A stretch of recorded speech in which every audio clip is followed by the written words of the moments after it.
So I'm going to introduce Crystal Nelson. I know Crystal from Visual Arts of Louisville. That's where we met, and she's an amazing artist. I don't know if you're not familiar with her work, you need to get familiar with her work. I love it.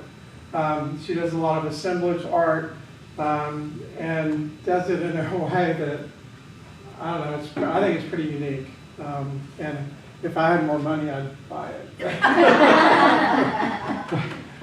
someday. If I had more money, I'd sell it for less. There you go. She is an award-winning artist, and I don't just mean she won third place in some random show. She's won multiple awards, multiple shows, and recognized as an artist and an art educator for many years. Like 27 years? In school, in public school, yes. Public school, yes. Yeah. Longer in the general. Okay, yeah. Because she's very involved in the Visual Arts of Louisville. And I don't know, I'm excited about this jelly pudding thing. I still don't quite get it, but we're going to get it today, right? So after tonight, we're going to all understand exactly what jelly printing is, and we're going to love it. So, Crystal, at this point, I'm going to turn it over to you. Okay, well, thank you guys for having me here. I've come to, I think, maybe 2 meetings before. I saw Carla speak before when you guys met at the college there. I've seen her, and I met Carla on a retreat, spiritual artist retreat, and I knew she was going to speak, and I came and listened to her, and she's great. I love her so much, and then invited her over to speak at the Visual Arts League in Louisville, because I thought that she did a really great job, and I was like, I really wanted her to come speak with our group. So, like David said, we met at the VAP in Louisville. I arranged the speakers there, so it's interesting to be a speaker. I always try to think, now, what would I want the speaker to do and say, and how would I want, and I totally didn't do any of that for David, I'm sorry. Oh yeah, this and this and this, and I was like, yeah, I forgot, sorry. And then somebody thought, oh no, I'm that person. But, so I do that, and then this year, recently, I'm also the exhibits chair committee, and so I choose curators and find the judges and the jury for our shows, and try to train the curators and kind of teach them how we like the shows to be done, and a lot of people are brand new curators to shows, so it's kind of an exciting thing to kind of train them and get them in doing something they've never done before with our volunteer mentors, and that's a lot of fun. So that's what I'm doing right now with them. So a little bit more about me as far as who I am as an artist. I grew up a maker. My mom was a self-taught artist. My grandpa and my dad could pretty much make anything out of anything.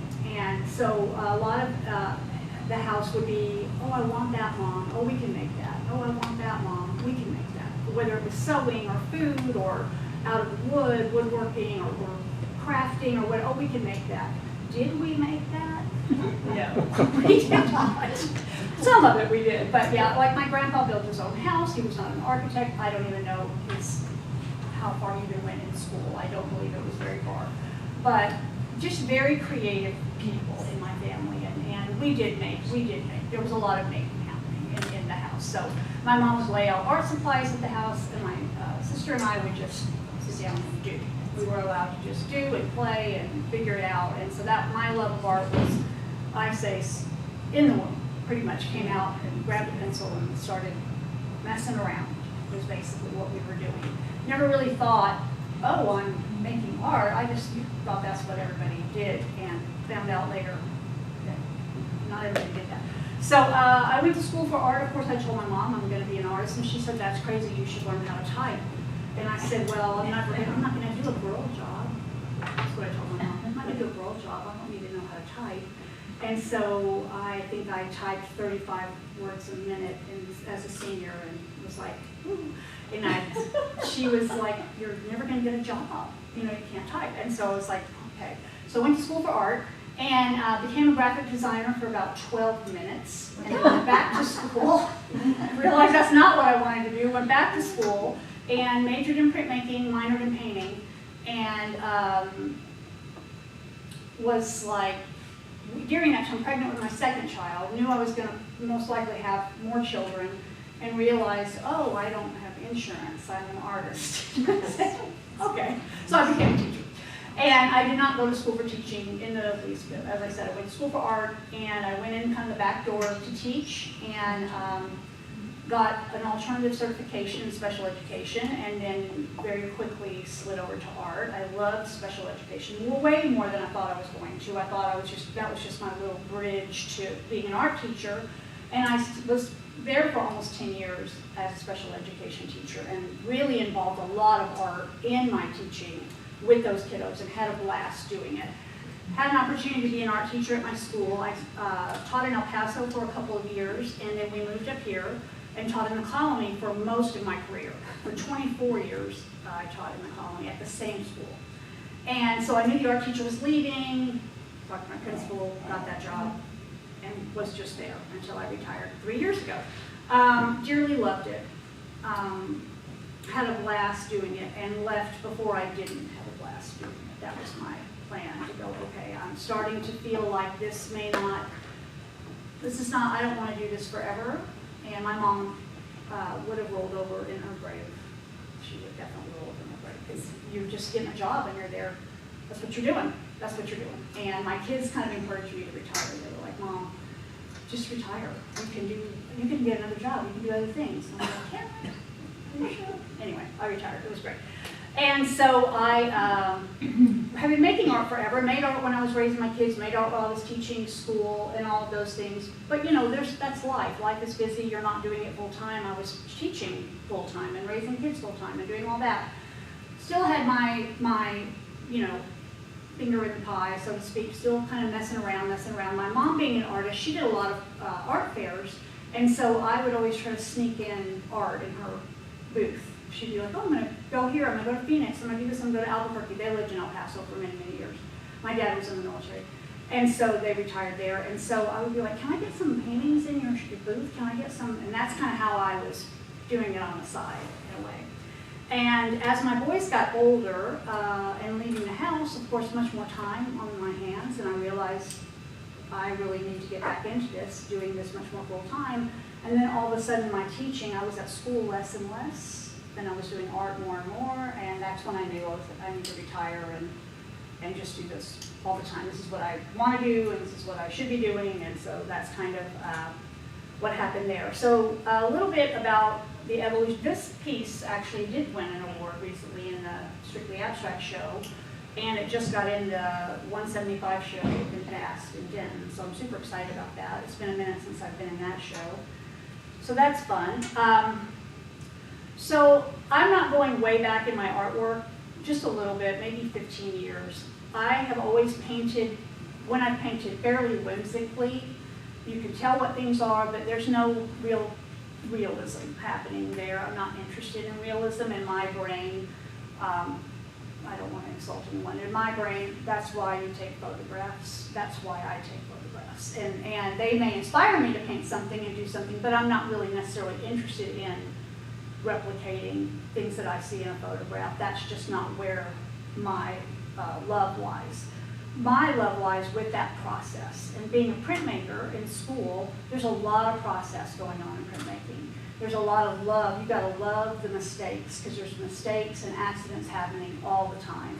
And it's kind of a fun, it's like science. It's kind of a fun thing. You're doing an experiment and you look at it and go, oh my God, look at that. That's amazing. And that is what's exciting to me, is that process of work.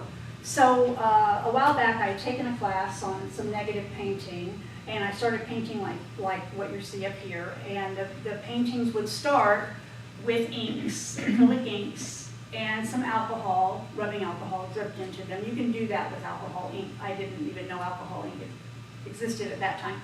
But I just used acrylic inks. And then within that large smoochy area, I would find what I needed to find and paint out everything else. That was my method for a really long time. I did pretty well at that way. People liked it.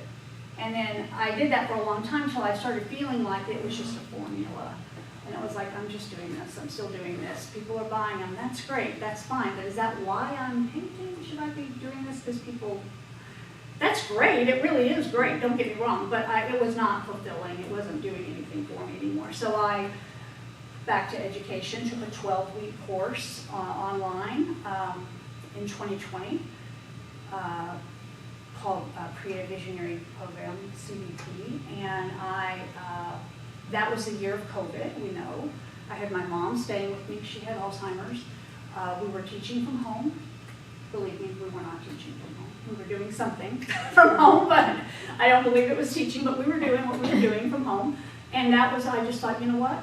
I have this time. I'm gonna kind of reorganize my brain, re-educate myself. So I took that course, and it truly changed my life. It changed how I thought about art. It got me thinking again, kind of how I felt when I was in college. It started me thinking about why I loved art and what I was doing it for. It was not necessarily to sell, but to just fulfill something within me.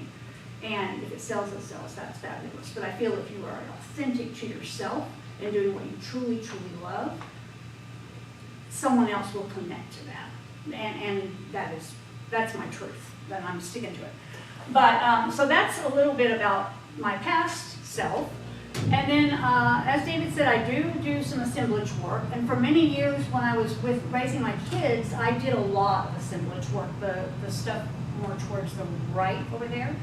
I have my mother and my aunt could make their own quarter show, truly, truly. But they were makers, so they had so much stuff.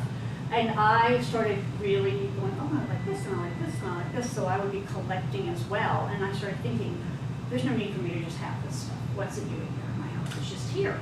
I thought, I could make something out of this stuff. And I could give it a new story and a new life and let it had a story before. No one remembers the story because someone's selling it at an estate sale or they threw it in the trash. I can help it tell another story. So that's kind of what started me into assemblage work, which is almost just like three-dimensional collage. And so I was just cutting and pasting with three-dimensional items, and I still do that quite often. And that's kind of an example of that on the far right. In the middle is kind of a bridge with collage with a little bit of 3D elements. Like this is an actual piece of rust metal that I've glued on there. So that's kind of a bridge between the two of those things. And I really enjoy retelling or inventing a story with those pieces. I really do enjoy that tremendously. Okay, that kind of bumps us up. After I took my class, my workshop, my 12-week workshop, I really wanted to go more towards abstract anyway and kind of get rid of even the whimsical type things. And I thought, I just really want to, I love the process so much, I just want to play. I really like playing, I really enjoy that. I think the assemblage work before that shows that playfulness. I like people to look at my work and smile and maybe find something for them. I don't want to necessarily guide them through the story. And so, thankfully that course I took talked a lot about play way before you get to your final painting. And before, when I was doing the flowers, I did have that first layer of ink, but then my next layer was the end of the painting. That was the end of my story right there. And I started seeing where there could be a whole lot more between that first layer and that last layer, and it would give it a lot more history and depth. And I started kind of going, oh, that's kind of where the magic is happening, the stuff that you don't see. You know it's there as a viewer, but you just don't know you know it's there as a viewer. So that's kind of what led me into thinking about working like this. Still working with some ephemera over here. There's some jelly printing behind those two lovely ladies in those sweaters. That's called Bev and Olive, and those are my mother-in-law, my first mother-in-law and her sister, and that's who I named this painting after. They had a secret, and they were talking about it, and so there was a whole story behind that. And this one, the middle one, was recently in Power of the Flower at the Visual Arts League at Louisville. And then this one here was in Fresh Ideas last year, which was a nice thing to get in that show. It's a juried show, and it's a nice thing to be able to get in that show. This is a thing that I'm going to talk about in a minute called a throwaway board, and I'll talk more about this one in a minute and how that one came about. So the first thing about kind of getting play back into your artwork or into your artwork to begin with it's kind of figuring out your why and thinking about why you're doing it. And that's kind of what I was talking to you about. I started thinking about, why am I doing this? Is it just to sell me pretty paintings to sell, or is it just to heal something, or to fulfill something, or to experience the process? And I kind of figured that out, and it took some time to think about. I wrote a lot of lists down, cut out a bunch of pictures, made a vision board, an inspiration board, found things that I liked and put them all together, and then thought about, why do I like those things? Why do I like that chair? Why do I like that color? Why do I like that flower or that tree? Whatever it was that I cut out of magazines and found around, and just put it all together and started really thinking, why is it that I'm attracted to those things? Why is that my aesthetic? And am I showing that in my artwork? Is that coming through? Because I also believe that your life and your art are like the same thing. And if I'm taking pictures of one thing, but that never shows up in my artwork, like, how's that happening? Like, that's not a thing. So I noticed what I noticed, which we'll talk a little bit more about in a minute. I started noticing what I was noticing. What do I really like? I see what I like. I see the colors I'm drawn to. I see the style I'm drawn to. And it started getting me on that path to why I do this, why I want to make art.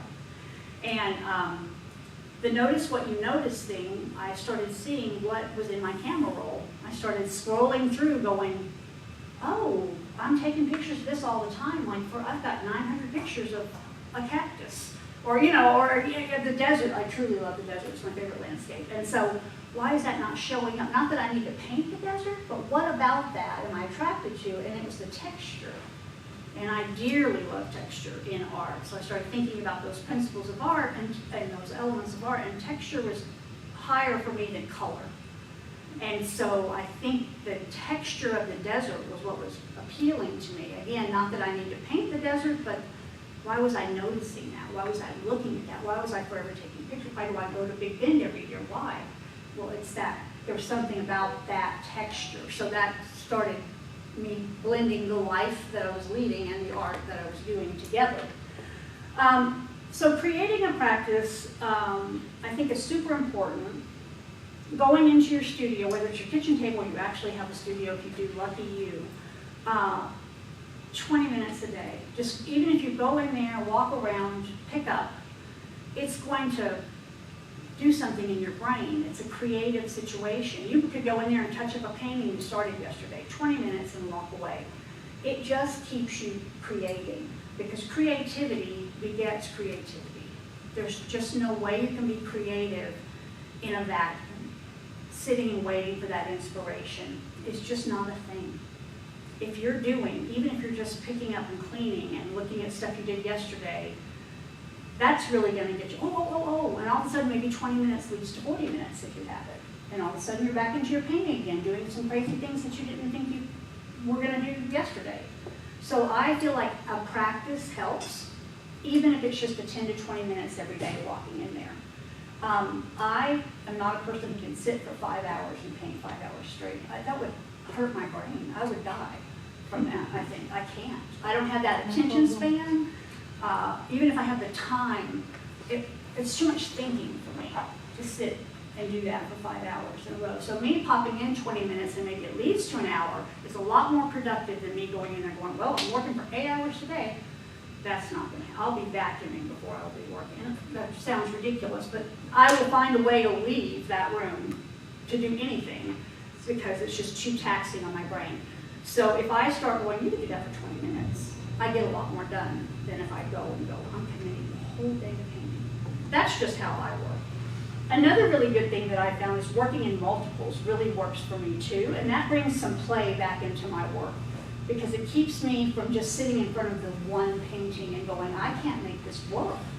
This is not working. I don't understand why this is not working because this is all I'm looking at is this one painting right here, again for the 4 hours. I'm like frustrated by the end of it. So for me, working in multiples really, really helps. Series versus multiples, they can be kind of the same and kind of different at the same time. So a series is where I'm studying an idea until I'm done with it. I'm exploring an idea until I'm done with it. It may be a set of materials, it may be a subject matter, it may be a color palette, it may be a set of textures through collage. I'm going to glue those papers down on 15 boards until I've run out of ways to glue those papers down.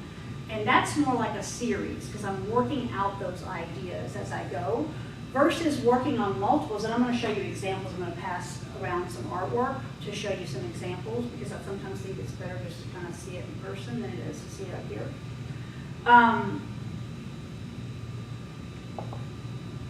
Sorry, brain fog. So multiples, I think, for me, it's more like I'm working on 2 or 3 paintings at a time, but they don't necessarily have to have anything in common. I'm just painting on this one for my 5 minutes and then walking away, painting on this one for maybe 10 minutes, painting back, and then that will inform this one. Every time. This one will go, oh, I should go try that over here. Even though they're not really related, they start to speak to you. They speak to you, and then they will inform each other. It's just a natural way it happens, because you're the common denominator. You're bouncing back and forth, going, oh, what about this over here? I should try that. This pink looks really great on this. I bet it would look really great over here. And then all of a sudden you're doing stuff over here that you never would have done had you just worked on it isolated, I think. And that encourages that playfulness, because you're bouncing around back and forth. You're physical, you're moving back and forth, and that's playful and helpful, and you're thinking. So I'm trying to decide whether I want to go to this. So this was a series that I started. I'm going to pass these around. I brought these with me. And I was exploring the same types of collage paper on all. There's 5 boards. They're small. They're 8 by 8s. And the same pile of collage paper was going to be used on top of that. I often start with neutrals at the bottom. Not always, but often. And just glue it down in any old way. Not thinking about composition, because this is not going to be the end. This is like that first layer. This is the play layer. This is me ripping and tearing and just filling the space and putting it this way and this way, flipping the board around and not caring. Just filling the space, wanting some texture, wanting an underpainting, so to speak, if you're a painter. I needed that underpainting. And then I decided, okay, now I'm going to start adding the color. I knew I wanted to use string. I knew I wanted to use some specific collage papers that I did want to show. And if you have ever collaged or you're a collage artist, you know those yummy papers that you love can't be glued down first.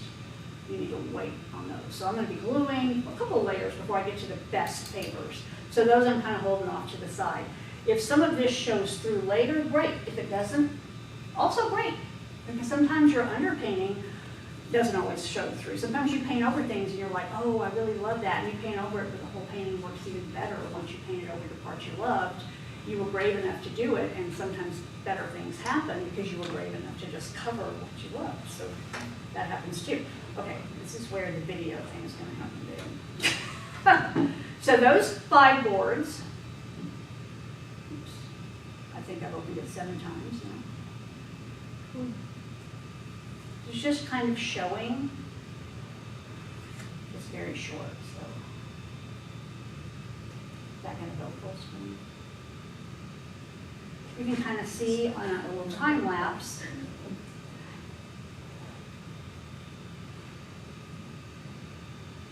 kind of how that works. I'll play it again. I have 2 of those videos. So I already had my stack of papers there, using a little bit of wet medium, just some water-soluble crayon. A lot of glue. I'm always forever peeling glue off my fingers. I don't wear gloves that often. Probably should, but I don't. Okay, so there's one, and then here's the other, and then we'll pass these out.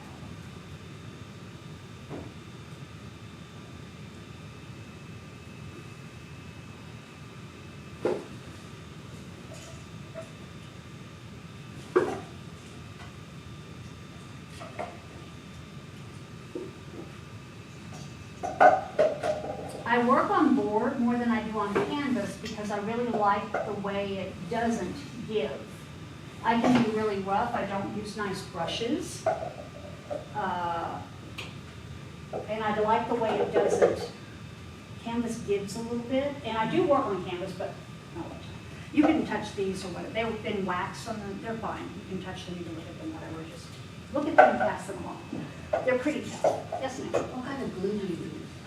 I use usually a matte medium of some sort. Sometimes thick, like that was very heavy matte medium, but most of the time just a matte medium of some sort. Gloss is too glossy, and unless I sand it or wax it or do something to knock that gloss back, sometimes I don't want that much gloss.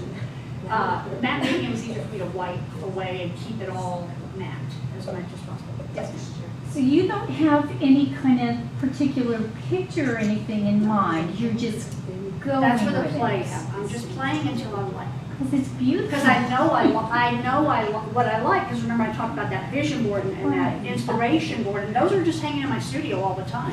The vision is what I want in the future, that inspiration is what I'm inspired by today.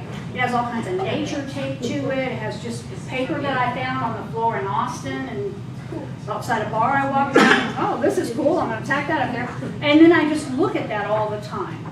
I need a lot of visual stimulation, and I do in my house. I tell people that's what they say, wow, you got a lot of stuff in your house. I do. take the pictures. It's visual stimulation. I just need all of that going on so that I can, yeah, because that's how my brain is. Those collages are really much how my brain works all the time. Just, I struggle with not filling the space. So, we'll talk about that a little bit, about me not filling the space. It's really hard for me not to fill the space, which is not always good. I'm not saying it's great. Yes, ma'am. Do certain words from the pieces with text give you sometimes an idea or drive your decision what you are doing with this? Like this one says like fairy tale, fate. No. No? But you are welcome to. You know what I'm saying? That's where the viewer comes in, because the viewer is a lot of our work. The viewer is half of it. They view it and they pull things and a story out of it. Now, I will tell you on these, there's a piece of sewing pattern on each, and there's like fold line, seam line, there's something line on all of them, and that became the name. So on the back, the name was whatever the pattern paper said. Pattern paper shows up a lot. My mom made our clothing. I sew. That just is a thing that happens a lot in my work, is that pattern paper. And the words on there sometimes do drive me, if that is kind of answered. But like the dictionary pages, I have 900 dictionaries. I'm just ripping them up and going, oh, that's cool. I'm not reading and trying to be. Now, people do read and see something and they are like, oh, I love this because it says such and such, and that's exactly how I feel, or that's wonderful. Then that's serendipity. That just happened, and you're meant to have that piece. You're meant to. So then I'm going to talk about working in multiples, which also is fun. I start very similar. This is 4 panels. I should have put them on there separate. They're actually, think about that in a quadrant. There's 4 panels there. Started the same.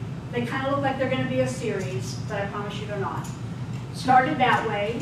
Used similar papers throughout, added similar paint colors. This is wretched. This is wretched. Another way to help you be playful is to use colors you hate. Do it. Because no one's going to see that. So I just got out colors. I'm not a big fan of how any of those colors look, to tell you the truth. But I just said, you know what, I'm just going to make an ugly painting on purpose. So I started painting colors that I don't like, because I'm going to react to that later with something I do like. I'm going to react to that. So forcing myself to cover that paper up that I really did like with something I really don't like, because it's not the end. It's not the end. I know it's not the end because I don't have anything in mind, right? I don't have anything in mind. So I did this. Again, they're next to each other. I just walk by. There's some blue, there's some orange, there's some yellow. Same thing, same thing, same. It's terrible. I know I go to bed sad. Just like, oh, those are the worst paintings ever. That's fine. Then I come back with this terrible green and go, okay, I'm going to take my palette knife today. I'm going to smear this green all over the place. And I'm going to cover up some stuff that I really hated and leave some stuff that I kind of liked. And then I'm going to come back and look at them tomorrow, another day, or later in the afternoon. I don't know. This is a long time ago I made this, so I don't remember. So then they started becoming. I started seeing things in them and going, oh, okay. this is kind of where I want to go with these. 3 out of the 4. There's 4, but, oh. So that's where they went, sort of where they were going. I have those paintings here. So let's take you back to the ugly part. Hopefully you don't think that they're still ugly, we'll see. Not good. Not good, just remember that, not good. All right, these are bigger, still on board. I'm gonna pass them around as well. I'll pass one at a time. You guys can, again, you can touch them, they're not. But this is each of those, this is how they turned out, a lot more layering. These are all 12 by 12s.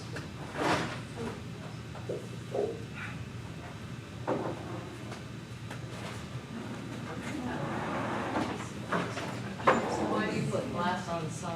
It just depends on what frame I have for what show. Because I do work on board, I use these floater frames a lot. And I can take the painting out of the floater frame and put another painting in the floater frame and don't have to pay for a million frames. These are all those paintings. And they're not a series, they're not a series. It just, I worked on them at the same time, but they're not a series. I wasn't trying to work out an idea throughout. Once I left this, they went on their own journey. And I didn't necessarily, now they may have some similarities because I'm me. And I'm going to use the same visual vocabulary because that's in me. Like I go back to that arched shape a lot in my work. I use vessels and plants and that arched shape a lot. I try to get away from it. I can't deny it. It's there. It pops up. I just have now gone with it. At first, when I was really getting abstract, I thought, I really need to get rid of this common shapes that I have. I need to come up with something new. And it kept slipping back in, so I was like, well, that's me, I guess. Y'all are stuck with it. So you said you work on board. What? Birch. Just birch plywood. The best I can get without knots. And then I just have them cut it down at Home Depot. They don't always do a great job. It's better to have the wood cut at a cabinet shop or cut it yourself. And I do sometimes cut it myself because Home Depot, you know, that guy's 12. He's over there shoving an 8x4 board through there the best he can. It's, you know, 12 by 12 is sometimes, I'm over there trimming it off, trying to get it to fit here. It's not always the best. But some of those other ones But- are like on cradle boards, right? Yeah, those little ones will cradle boards. Yes, yes. I do work on those. And sometimes I cradle my own. Those were just cradle boards I bought. But for these and bigger, I usually just do big. I've got some cradle boards at home, and I love it 'cause I I do can- have a box of junk that I, for some reason, I'm just like randomly throwing things in there. I love it because you can scrape it, you can sand it, you can scrub it. I just use my bad brushes. I would tell you I'm not good at taking care of anything. Space for overtime. It's a time card. Okay. I'll put out another set of multiples later after we, I need to, David, what are we doing? We close? Yeah, we're close. Okay, I can do this. Okay. Okay. Next thing, I'm going to talk, y'all can talk, I don't care. Remember, I taught public schools. I can, I'll just talk, I don't care, you can talk all you want. Doesn't bother me. Okay, so these are some things I recommend that you think about to kind of inject that play back into your work, either back in or putting it in to begin with. Sketchbooks and journals, people talk about a lot. People talk about making them, and then what do I do with them, and maybe I'm drawing in them in order to do a study for a painting. I sometimes think that puts a little bit too much pressure on your sketchbook. And your sketchbook's just for you, and you open that beautiful white page, and you look at it, and you go, I don't know what to do here. And it's so pretty, and the book is so pretty, and now I have 900 of these cute little books. I'm saying this because I've been there. But I stopped thinking about that being precious. It's just for me. It's for my notes, for my ideas, for my thoughts, for my visual thoughts. And so I started, as part of my practice, my little 20 minutes in the studio is a sketchbook, real quick sketchbook thing. And since I'm a collage artist, this one is just collages with my scraps. I just grab a handful of scraps and I sit down and make a 5-minute collage and I walk away. 5 minutes. I don't give myself any more time than that. Whatever happens in 5 minutes happens in 5 minutes. And it really And this one, I'm not filling up space. This is hard for me not to continue. Look, there's space out here. There's white space. Holy cow, white space. White space, white space. What am I gonna do? I don't know. Right now, I really would love to just continue to finish that, but it's finished. I'm trying to say it's finished. So I put a limit on myself, and I said, whatever I grab is what I'm gonna use. Doesn't mean I'm gonna use all of it, but that's what I'm gonna use. All of this has been scraps from something else. This is a piece of a paper plate where I mixed some paints. It's just, I cut around it, and the scraps, I try to use them as scraps, as they are, as much as I can, because once you start fiddling, then all of a sudden it's work. If I just grab the scraps and go, I'm gonna make this work, just the way it is, then you've got to be creative. Then you're not fiddling, you've got 5 minutes, you put the timer on, you gotta go. So I'll pass this around as well, but I've been trying to do, this is my 3rd book this year of these. So I've been trying to do these, I'm trying to not fill the space because I'm trying to make myself do something that I'm gonna like without filling the space. Are you finding it easier since it's your 3rd book? Yes, much easier and quick, and then I arrange it, I call it a dry run, I just arrange it dry, I go, that looks good, slap the paint on there, push it down, wipe it off with a paper towel, walk away. And don't fiddle, and don't worry about it. And then I'll usually look through it, and then the next day come in, grab some more scraps, and a lot of them look similar because obviously I use the similar, they're my scraps, they're all gonna be kind of similar. So that's one way to use your sketchbook. It has nothing to do with anything else. I'm not gonna make that into something else. I'm not gonna use that as a springboard for a painting. I find it hard to scale up and go, now I can make this into a bigger thing, mainly because those scraps are little scraps, and I usually paint larger. I don't have any big scraps like that, so I would be forcing that issue to me. So I just let that be its own thing. So that's fun. So then I can walk away and go, I created today, because I did. And if I come back and do something more in depth, great. And if I don't, that fed me enough. So another way to use a journal, I'll come back to this slide. Another way to use a journal is making these, oh, I didn't bring these, making these fun seated journals. I take a really large sheet of paper, I'm gonna have to just do this. And you can just, put them anywhere. So I take a big sheet of paper. This journal is probably 5 by 7. The paper is probably 22 by 30. And then I took a big bunch of collage, glued it all over. I'm not making a thing. Remember, we're not making anything. I'm collage, collage, collage, collage. And then I cut it and fold it a specific way.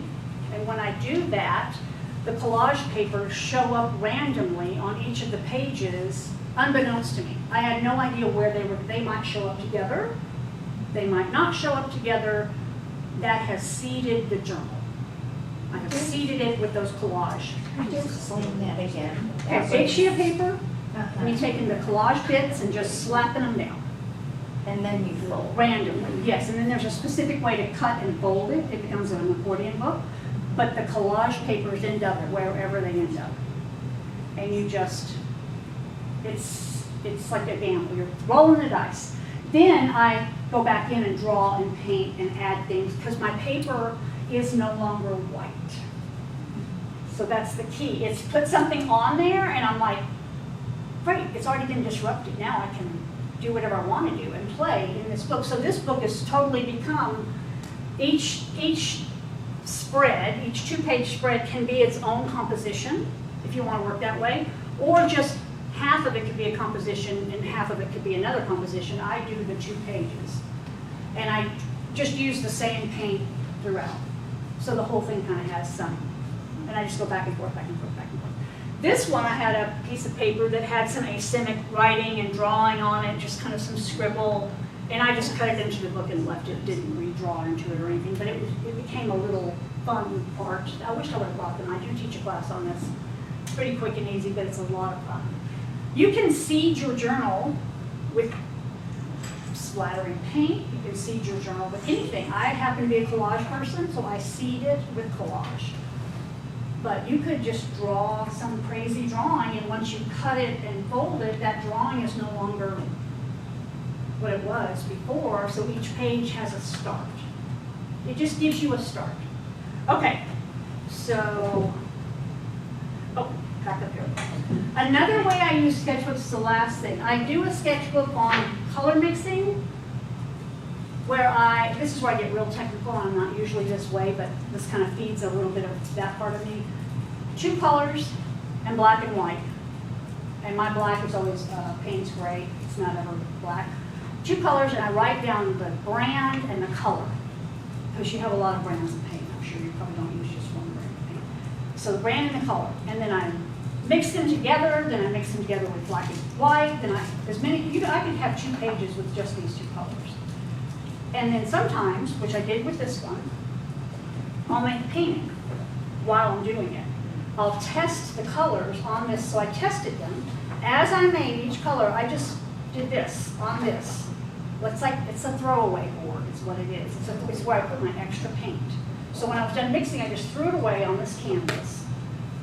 And then once I got all the paint thrown away on this canvas, then I started messing with it a little bit and making it into a painting. Yes, sir. Okay. 5 minutes, okay. All right, I'm going fast. So I'll leave this here, you can look at it. So collaborations is a really fun way to add fun. Get with somebody and make some artwork. I don't know if you guys know who Denise Holguin is. I know you know who she is. I think she's come to some of your meetings. We collaborated on the work to the right. And I had it for a week, she had it for a week, I had it for a week, she had it for a week. We did a painting. It was fun. It was a lot of fun. I told her, you can do whatever you want. She told me, you can do whatever you want. I wasn't worried about making her mad.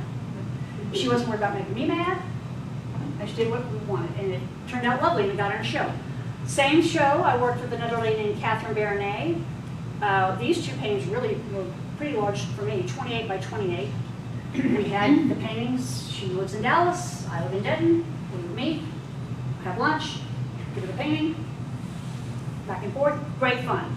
I was looking at her work going, of course, do I paint over this? And I was like, I have to, because I need something here. I need this here, whatever. She got it back, she said, oh, she painted over that. That's okay, because I need this here. And this happened back and forth, and then we got together in the end and kind of fine-tuned anything that we might need to. A lot of fun, though. It really energized how I did the next thing for myself. Because I thought about things differently, because she did things differently. So that was a lot of fun.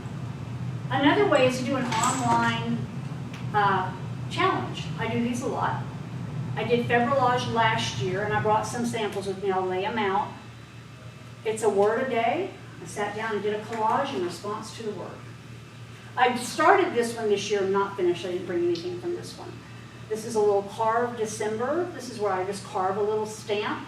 That does not mean I'm carving a lion necessarily, but that word is inspiring what I'm doing. And that's another good 20-minute thing you can do in your studio. And it's the month.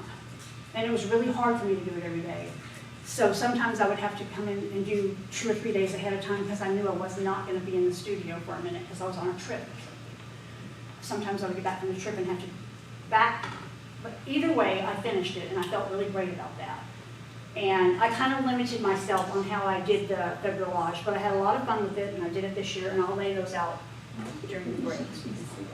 Another way to just do art quickly that you didn't have to come up with, and that's where we're going to stop. Because when we come back, we're going to talk about jelly printing, which can add a lot of fun into your artwork, and I want you guys to kind of round up around here when we come back, and then I'll just do both. So that's it. A silicone type plate that ran out at a certain time. They had to replace it, and some artist said maybe we could print off of that. Some printmaker said maybe we could get an image pulled off of that since it prints copies. Maybe, and so they went and found an old one and started messing around with it, and that's kind of how it started. Some artist said, remember those such and suches? Let's take that out of the trash can. And so that's kind of how it started. And so I, before this company came, I had read about it and seen it. I started making them truly out of gelatin, Knox gelatin, just the way you would make Knox blocks without the color, and put them out in the refrigerator. And I started teaching classes in Denton with this, with them in a cooler. And we would print for about 30 minutes, and I would put those in the cooler and bring the next set out, and we'd print for another 30 minutes because they would get sweaty. And I thought, this is so much fun, but this is so not fun because of that process. So then I was online, of course, and saw that, oh, you can make them more permanently. So then I started making them the same way, but adding glycerin and alcohol, rubbing alcohol. And that makes them pretty permanent. They'll stay for a long time. They shrink a little bit and get a little weird around the edges, but you can trim that off. You can put them back in the microwave, melt them back down, let them solidify again, start over. So that was a great thing for a while because that was fairly inexpensive, and I could make a bunch and have a bunch of students, and I could tell them how to make them. They could make their own. That went on for a while. And then I became a thousandaire, and I bought a bunch of these and decided to use them because it's just much easier than me making. So that's kind of my background and kind of the who, what, where, when, how these things happen. And now they're just all the rage. They make them in all kinds of shapes and sizes. They come very clean like this. Mine, of course, are not clean. Just a little paper on them, and they don't stay this way. They're gonna get kind of tinted.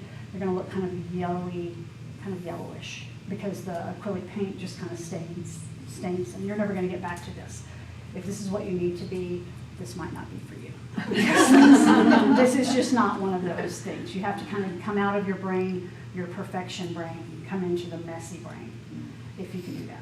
So the way I use these, I use them either on a Dollar Tree cookie sheet, because it's $1 or $1.25, whatever they are now, or a piece of glass from a frame that I'm not using the glass from. I put the tape around it. Plexi is fine too. Just gives me a place where this can kind of stick onto. It would be fine on here, and it would be fine on tables that are not wood, that are like laminate. It's fine to use it straight on there. I wouldn't put it on wood because I'm afraid it might make a mark. I'm not going to say that. So anything that's kind of that it can peel off of it, kind of. I like it to be able to stick down like that, so I can, like, if I need to move it around, I can move it around. It's not going to slide anywhere.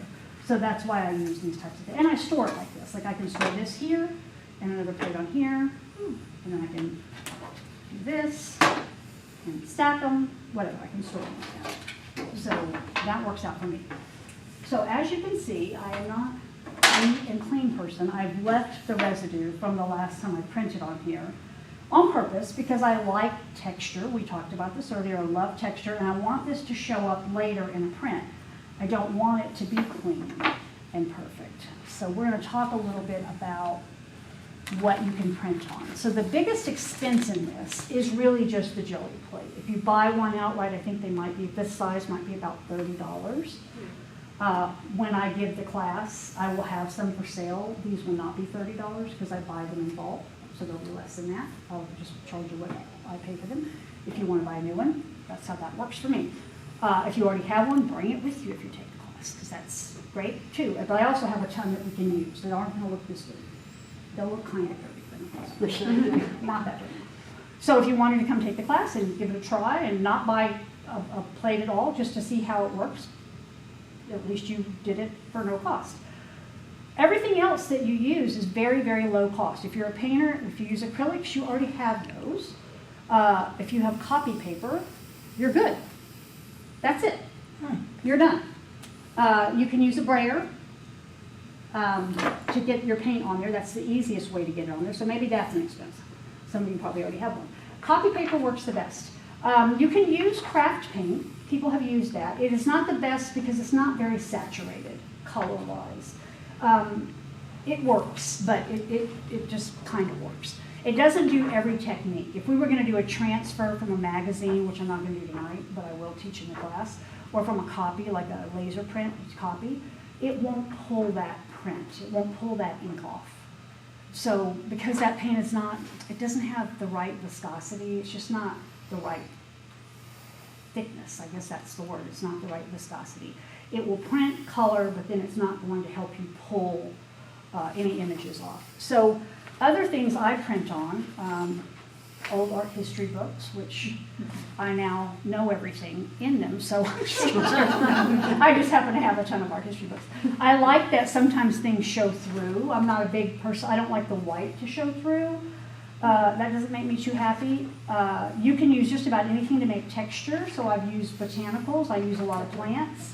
I went out and just pulled these off the tree out there, which I'm going to use some of these tonight. Copy paper. The last time I taught this class, I tried to explore my round. I have the round plate. I tried to explore that. Oh, I need 8 arms, 8 hands. So I used one plant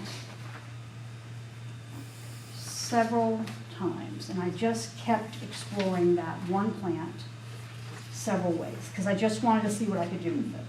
So I kind of did that. I did more, but those are the ones that I. But you see this black and this pink that were on here? That was on the plate already. Okay. And the reason I love this is because that's an accident. I couldn't have planned that. I couldn't have painted that. I can't mimic that in paint. And that texture is kind of amazing. So that's why I chop these up and use them in my paintings, because then people go, how'd you paint that? I didn't. It's a jelly print. I mean, I don't mind saying that, but yeah, I can't paint that. I can't get that texture, that same kind of color combination or texture.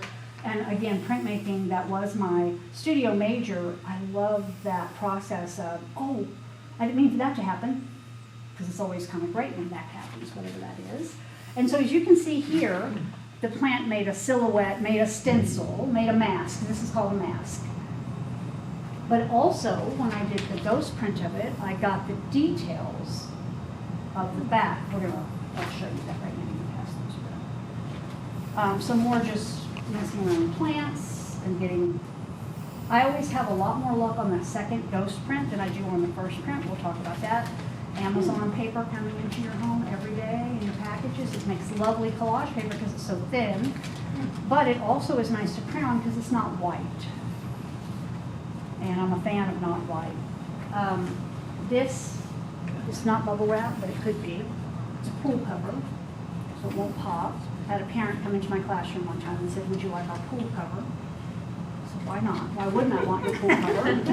That's crazy. She told me what it looked like, and I said, but you can't bring it in like the whole pool cover. So she chopped it up in pieces, rolled it up, and then I've used it for 15 years now. So I use it all the time. But it makes a nice texture. More leaves. I'm going to pass these around. I just want you guys to see that you can print on anything. Copy paper is great because it's thin. And when you glue it down, roll your brayer on it, get out the wrinkles, it makes great collage paper. Here's a dictionary showing through. That already gives you some interest happening there. The sewing pattern. So if I glue this down, the sewing pattern almost disappears and it's like a sepia glaze over whatever you've done before. I could glue that from the front or the back, and I'm still going to see something. So it depends on whether I like that. That's too much, maybe. Maybe I want to see more sewing pattern and a little bit of paint. So I get a choice, which gives me more freedom. More dictionary. If I like a dictionary page. We probably have these envelopes. I like because again it's not white, and I like that. Isn't that interesting? Oh, this is interesting paper. If you sew, it feels like Pellon. It's called Swedish pattern paper, I think. I have a big roll of it.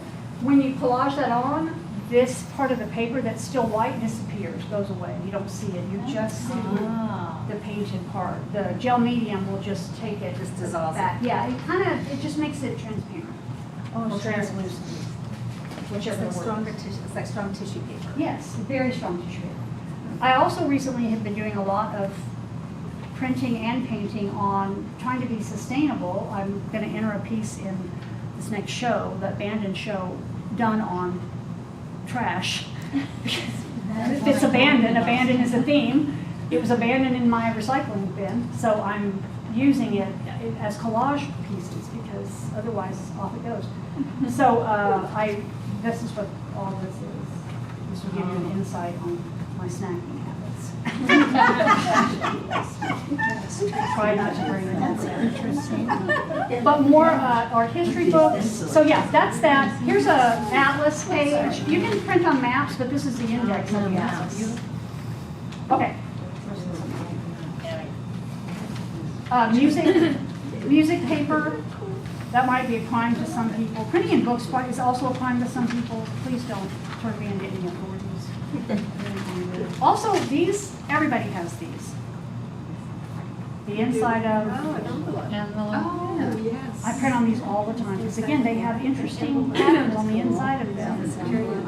So, save your own. I mean, now everybody's gonna hate you at your house. You're gonna be like, why do we have all this trash? I have a collection of security. You have so much trash. All right, so let's I don't know what I'm print. going to do. Let's do some printing. So the great thing about this is you don't have to use a lot of paint. So I'm going to use white to begin with to try to pull this off. Because once your paint gets on here, wet paint will reactivate that paint. When I first started doing printing, jelly printing, you wanted to print quickly while it was wet. Nobody, I don't think, was pulling that dry stuff off until they realized it was coming off later. Then they were like, we could just print this way. So now everybody's printing the dry stuff now. So it's learning, you're learning as you're printing, you know. So jelly printing is called monotype printing because it's one. You're only going to get one and you're not going to be able to repeat it. So again, you have to take your mind out of that trying to predict what's going to happen. Printmaking is also it's very backwards. What you lay down first is going to be covered by what you lay down next. It's going to end up on top. You're going to think it's on the bottom. Printmaking can be very frustrating because it's kind of backwards. But with this, because it's playful and quick and easy and you're not investing a lot of time or money into the whole process, it's less frustrating, I think. It's more playful. You're just like, oh, I wonder what's going to happen here. So you saw how much paint I put down. That might have been too much. Really takes a very small amount. Does it matter if you use a soft or a hard liner? I think a harder one's probably better. Like a foam one, you mean? No, but I come in a couple of different. Yes, this is softer. Okay. This is softer. Yeah, the hard one might be too slick. Yeah. I agree with you there. I don't know. Okay, but always also have a piece of, I call throwaway paper, because sometimes, obviously, you can't see white, but sometimes it makes the best, it's better than the prints. So I'm going to put this paper on here. I want to pull up the stuff that's under there. So I'm going to put a lot of pressure. You don't need anything fancy. You can use a Baron, which is like this little slick tool to rub on here, but you can use your hands. I'm just going to press and try to, I'm wanting to pull up that, I want that wet paint to activate that dry paint and peel it back. It may or may not happen. It may take a couple of times, which is fine. Again, it's playful. You are going to start doing this and your whole afternoon is going to be gone. You're going to be like, what the heck just happened to that 20 minutes in the, oh, now my paper's done. Ooh, yes, I waited too long. Oh, yeah. My paper's, Can you maybe spray from the back? I can spray. But I want you to see. Oh, look how cool that is. It's so good, because I could not paint this. No. I'm not going to worry about this. I'll do it. There's some good collage materials. I'm going to collage, because who cares if it's social Right. or Yeah. So now my plate's clean. That's crazy. I can't paint that. I just can't. No, but it was. And it's lovely. Lovely colors, because it's colors I've already used. Now my plate's clean, minus the paper. I just take my prints and I lay them on the floor or on a table next to me, and they dry very quickly because the paint is so thin. I know. It's the first time I've done this before, but before I pull it, I discovered that I could flip it over if it was clean, and I could see what it would look like. Yes, you can. That is very It true. doesn't always come out that way when you pull it, but you can see. Yeah. which I Okay, think I'm is not one going of to the worry about coolest this, things. because it's going to take me a minute to get that off, so I'm going to It'll let just that be make wet, so texture. it's not split it anyway, so. That's clean. Okay, so I'm going to choose, I find Liquitex works really well, Amsterdam works really well, Golden works really well. Not to say you can't use anything else. Those so far for me have just worked great. I do use an Artist Loft every once in a while. I just happen to have more of those other types. All right, so I'm gonna print just on white paper so you can see what that looks like with a stencil. You want to make texture or use a stencil so it's not just paint. Sometimes you want just paint, but not. Most of the time you're trying to get some kind of a texture. So very thin layer of paint. Roll it out nice and even. Clean your brayer. Clean as you can. I'm gonna just put a hand cut. I cut this out of a piece of folder. This is a soda thing. So stencils and masks don't have to be purchased. Again, it could be something inexpensive. And where is the pool cover? What happened to The it? pool cover's buried over there, I think. Somewhere in there. Is it way under there somewhere? Oh, there it is. I'll do that. So with this, you're pushing to get the texture. Oh, You can clean this off if you want over here. So then when I print, this will be white and this will be white. You may be a fan of white, I don't know, but I just want to show you how that looks. It doesn't serve my purpose. This table's very wobbly. I don't want to just be going to town and then all of a sudden we're on the grounds.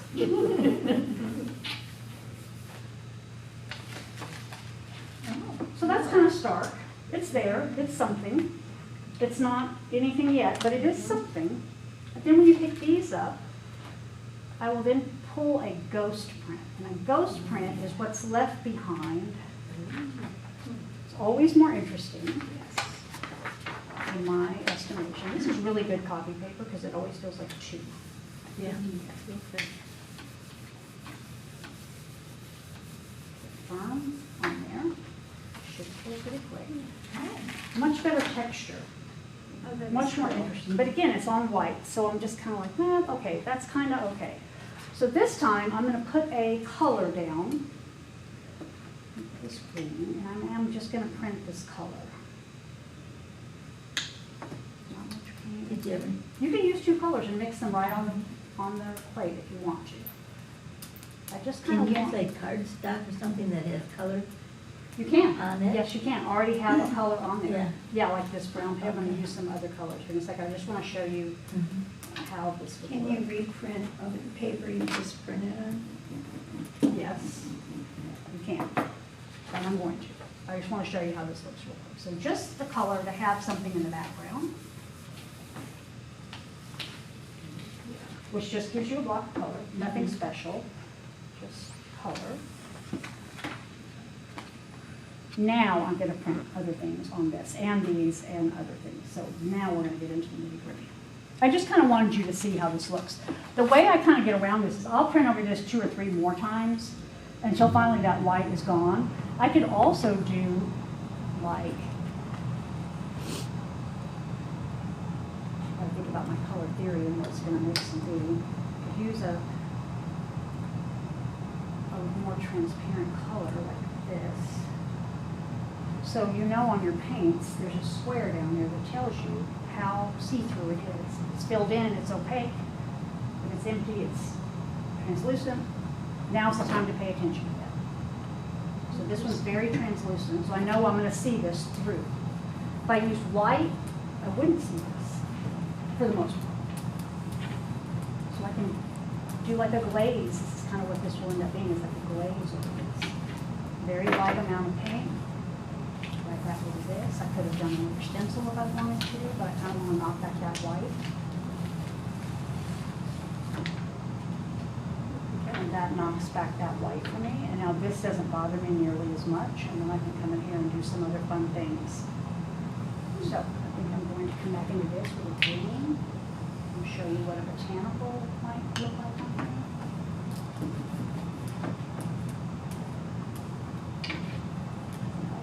Green on just this side. Now you can see how this starts to look pretty cool. These mixes of colors, and when you like this, I always tell people to save it. Just save it. Just don't again, you can't try to do that. I like to always print these with the vein side down, because it's gonna get that nice texture that we were seeing. So I'm gonna plop this here. I'm gonna print on this side, so I gotta think backwards, and come this way. Cool. Go in, texture, maybe a little texture. Just a piece of cardboard. Just to break up that green, I don't know, we'll see. I don't know. Toilet paper. Remember, we're playing. Who knows? You could have rolled up the whole thing. Another color over here, another thing over here. I just want you to see that you don't have to use the whole plate at one time. And the great thing, it's kind of stuck. You can peek at it before. And the thing with plants, you see there's a lot of paint right here. Because I haven't touched it everywhere. I've kind of just touched it around. So run your fingers down the stem, because that stem is holding the paper up a little bit. And you can peek and the paper's not going to move. But now I've gotten more definition in there. Now I know it's going to work. I'll feel it for sure. And I go, okay, that's all right. That's going somewhere. But what about this?